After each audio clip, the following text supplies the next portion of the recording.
My name's Steve Weston. For those of you that don't know me, I work in radiotherapy physics here in the Bexley Wing, and I've been working in Leeds for the last 16 years. During 2008, the research labs were installed. The research labs are co-funded by Accelerator, the manufacturer of the radiotherapy treatment machines, and the Yorkshire Cancer Centre Appeal. It's a dedicated research facility. It's not just for treating patients because we haven't got enough space on the clinical fleet. We've got 2 LINACs, one for clinical developments and one for technical developments. That's, as far as I'm aware, that's unique across the world. It's an amazing facility. And it also includes funding for support staff. So, talking firstly about the clinical developments, obviously, clinical trials, we're heavily involved with clinical trials in radiotherapy, and we're hoping to increase the number of patients that we recruit into clinical trials. But we've also been able to develop some very sophisticated advanced techniques, one of which is stereotactic body radiotherapy, where you give a very high dose to the patient, but you only give them, say, 3 or 5 fractions rather than giving them 30. Another advancement has been volumetric modulated arc therapy. This is where the field shape changes, the dose rate changes, and the gantry rotates all at the same time. Now, from what we've done so far, it doesn't really enable you to do any more than you can do with IMRT, but it enables you to do it a lot quicker. So here we have the number of trials that we've recruited into since, well, this is pre-Bexley Wing, and this is since we've become the Bexley Wing. So you can see, since we've been here, there's been a 3-fold increase in the number of patients we've recruited into clinical trials. Now, having the research LINACs hasn't really made that any easier or any worse, but having the support staff has. For the clinical trials, there's a great deal of mandatory QA. And so now we're able to employ dedicated staff to work on that, rather than it being somebody's job that they do after they've done their day job.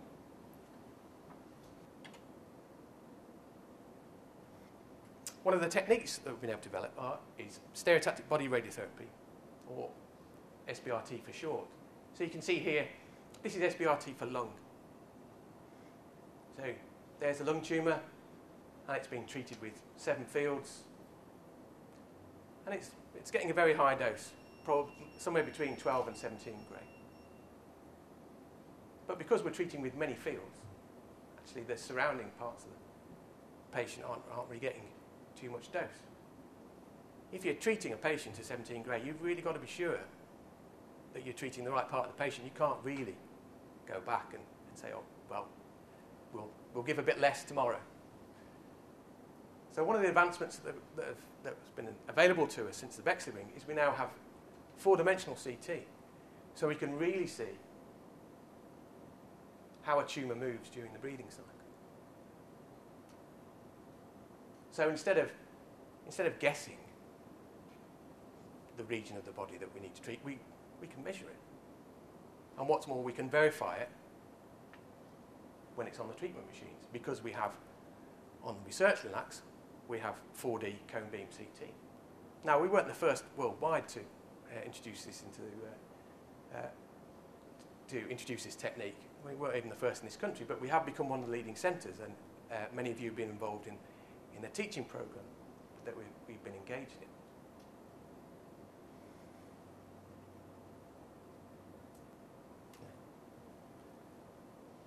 So, volumetric modulated arc therapy. It's a bit difficult to say. It's a lot easier to say VMAT.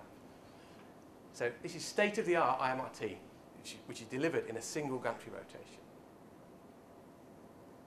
It's very quick, so that's good for the patient, and it's also good for us because hopefully we can treat more patients this way. Now, Leeds Cancer Centre has worked with Accelerator as part of the VMAT consortium, involving 6 or 7 other sites in the UK and the US, to look at VMAT and the problems with delivering VMAT. And we were the first UK centre to deliver VMAT using Accelerator's own treatment planning system.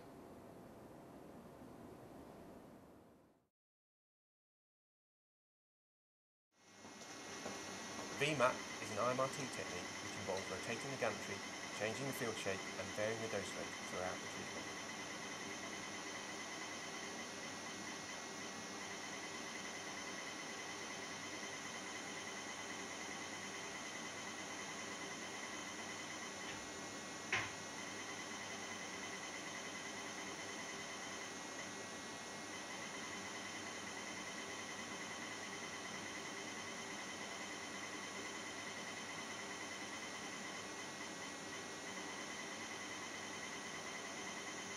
This is an example of an SBRT VMAT treatment delivered using the new Agility head.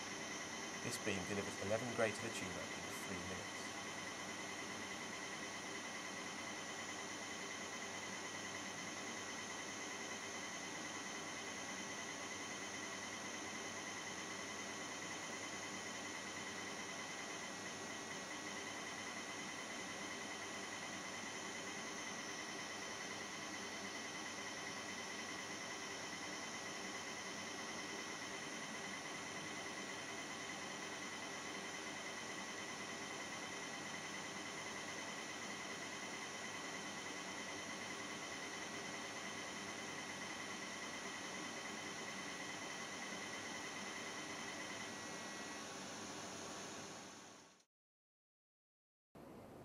Now, the NKI have been developing port dosimetry for 20 years, and they've been doing some incredible work.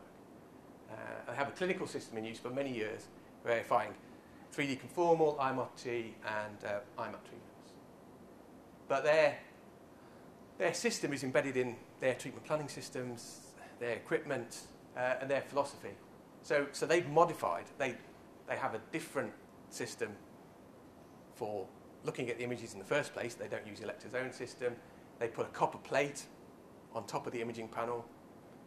So they do all sorts of things that we wouldn't really do.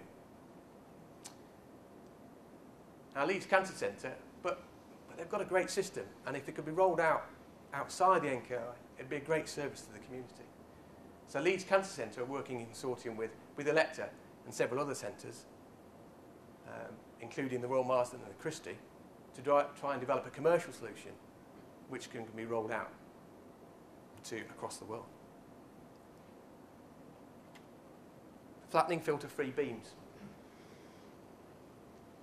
So this here is a rendering of the inside workings of a linear accelerator treatment head. So there's actually not much here. This is where the X-rays are produced. This is where the X-rays are monitored. And this is where the X-rays are shaped. And this thing here is called a flattening filter. So when the X-rays are produced, they're really, really intense in the centre.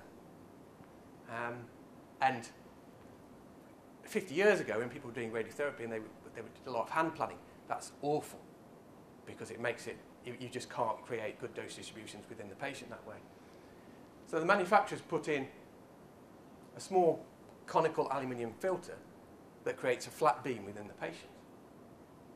Now, if you remove this filter, you still get X-ray beams produced, but they're peaked in the centre. So unmodulated flattening filter-free beams could be used to treat small targets, such as prostate or lung. But if we modulate them using IMRT or VMAT, we could use them to treat any part of the patient. So Leeds Cancer Centre have a PhD student who's working with Elekta to characterise flattening filter-free beams and evaluate planning methods. So that this is quite early work, but it's quite promising. And the real advantage is if you take the flattening filter out, you get a much higher dose rate. So again, we can try and treat the patients a bit quicker.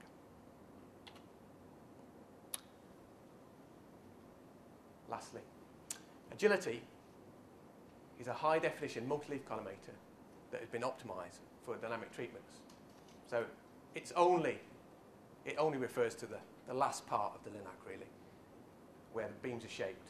So you have here, you have some leaves which define the field shape, and you have some sculpted diaphragms that move in this direction to cone down the radiation to reduce leakage to the patient. So it's not new, but it is a lot better. So it's got 160 high-resolution leaves. So each leaf within the patient cast a shadow of 5 millimetres.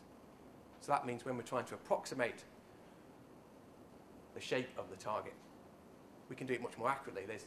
There's less of a digitisation error created by the fact that you've got a finite leaf size. We can do a full 40 by 40 field size. So everything that we do now, we can currently do with agility. The gap between the leaves is 90 microns. So that's less than 0.1 of a millimetre. So try and imagine that, and these things have to move probably 10 centimetres travel. So it's quite a feat of engineering. But that means the patients get much less unwanted dose. So although we're trying to treat the patients to a large dose, we're trying to restrict that just to the target and not give dose where we don't want it. A new feature is to have dynamic leaf guides, so that the leaves themselves are mounted on dynamic leaf guides that can move at the same time as the leaves move. This means you can have very fast, very efficient dynamic treatment. And lastly, it's got built-in reliability. So hopefully there'll be less downtime and more time available for clinical treatments. So we've been working with the Royal Marsden and Elector for 2 years to develop this product. So when we first had it on site, it didn't have any motors and it didn't work, but we could at least look at it. So the planned clinical release date is the 2nd of April this year. And we're intending to be the first centre in the world to treat with this new technology, which will be quite an incredible feather in our cap, I think. Thank you.